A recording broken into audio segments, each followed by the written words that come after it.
When Ben, a decorated veteran, wanted to enter the plane, something unexpected happened. He realized that he had lost his ticket, and the airplane staff refused to let him board. Ben could not believe that this was happening. He had just shown his ticket to them minutes ago, but still they refused to let him in. But luckily, Ben knew a different way to get in. He only had to make one phone call. The staff turned pale when finding out who he had called. But who did Ben call? How was he able to get on the plane after all? And why did the crew turn pale? Before we start, smash the like button and make sure to subscribe if you haven't, and hit that notification bell so that you won't miss any new stories. Ben had been invited to attend a special ceremony in the country where he once served, honoring veterans like himself. The government had generously provided him with a business class ticket, acknowledging his sacrifices and contributions. Because of the business class upgrade, Ben was quite excited about flying. On the day of his flight, Ben made sure to double-check everything. After making sure he had his passport, plane ticket, and luggage ready, he hopped in a taxi and drove to the airport. So when it was time for boarding, Ben was one of the first passengers in line, and he expected to be in his seat very quickly. But it soon became clear that it would not be as easy as he had hoped. The boarding agent asked to see Ben's passport, and he happily showed it to her. "Your boarding pass, please," she said, and Ben chuckled when he realized that he had forgotten to take it out of his bag. "Of course, just a moment, please. Let me find it." But when he checked his bag, the boarding pass wasn't there. He was convinced that that was where he had left it.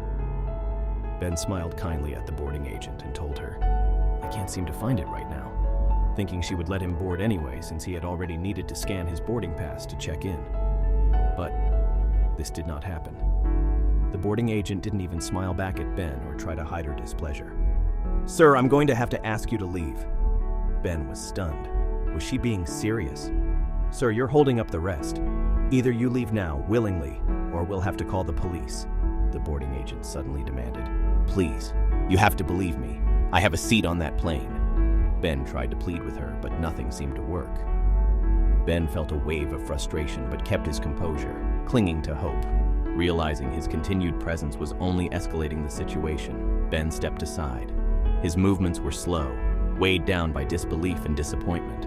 As the last of the passengers disappeared down the jetway, a stark realization hit Ben.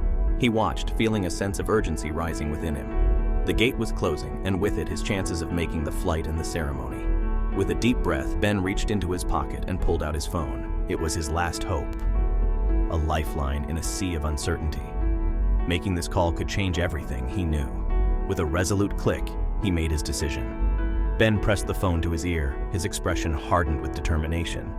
The line connected, and Ben spoke with urgency, his voice low and firm. "I need your help," he began, his words rushing out.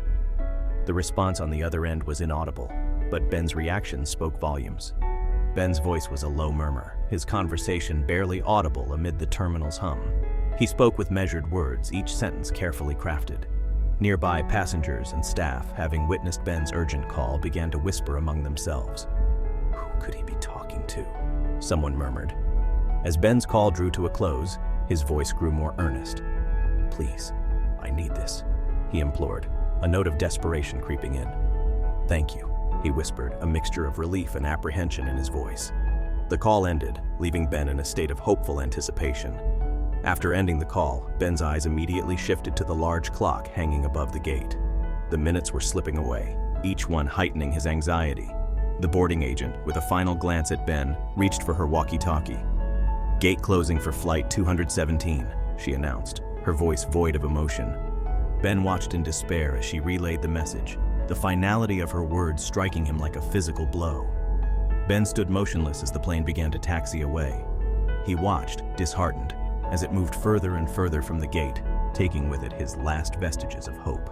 Just as the plane began to move, an airport employee hurried towards Ben and the agent. Ben's eyes widened in surprise, his heart skipping a beat. The unexpected arrival of the employee paused the finality of the moment. The employee leaned in, whispering something into the agent's ear. The words were inaudible, but their impact was immediate. The agent's rigid demeanor softened, her eyebrows rising in apparent surprise. The agent turned to Ben, her previously stern face now wearing a forced smile. "There's been a mix-up," she explained, her tone unexpectedly amiable. "You can board the plane." Ben's heart leaped at her words. The sudden shift from despair to opportunity was disorienting, yet exhilarating. He could hardly believe the turn of events. A moment ago, all had seemed lost, and now, unexpectedly, his path was clear. With a nod of gratitude to the employee, Ben quickly made his way to the boarding gate. Ben settled into his seat, the only empty one on the plane. Suddenly, the pilot's voice filled the cabin, clear and warm over the intercom. "Ladies and gentlemen, we have a special guest aboard today, Veteran Ben, heading to a distinguished ceremony." Ben's eyes widened in surprise. The recognition was unexpected, bringing a flush of pride and humility. The pilot's welcome was a balm, soothing the earlier sting of the day's events. At the pilot's warm acknowledgement, a wave of relief washed over Ben. He smiled, feeling a sense of belonging and appreciation he hadn't felt in hours. As the flight neared its destination, Ben's anticipation for the ceremony grew. He imagined the gathering, the respect and recognition, the shared stories among fellow veterans. Ben started to prepare for landing, organizing his belongings and straightening up. Ben stepped off the plane with a dignified poise, a renewed sense of purpose evident in his stride. The challenges of the day had not dampened his spirit, but rather fortified his resolve. Upon arrival at the ceremony location, Ben was greeted with warm smiles and heartfelt handshakes. The welcome was a stark contrast to the day's earlier events, filling him with a sense of belonging and appreciation. Ben looked around, taking in the faces of his fellow veterans, feeling a deep connection to each of them. The ceremony of honor had begun. The moment arrived for Ben to take the stage. With each step towards the podium, his heart swelled with a mix of pride and responsibility. This was his moment to share his story, to represent his fellow servicemen and women. The room hushed in anticipation.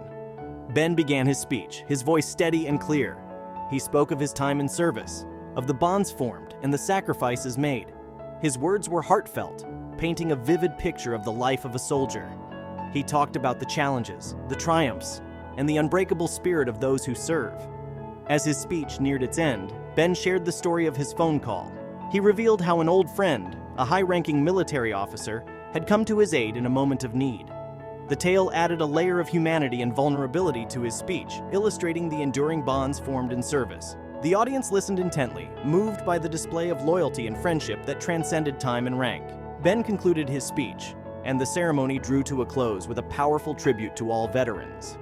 There was a moment of collective reflection, honoring the sacrifices and valor of those who had served. The applause that followed was not just for Ben, but for every veteran present, a recognition of their shared legacy of service. As the ceremony ended, Ben felt a profound sense of fulfillment, his journey culminating in a fitting tribute to a life of service.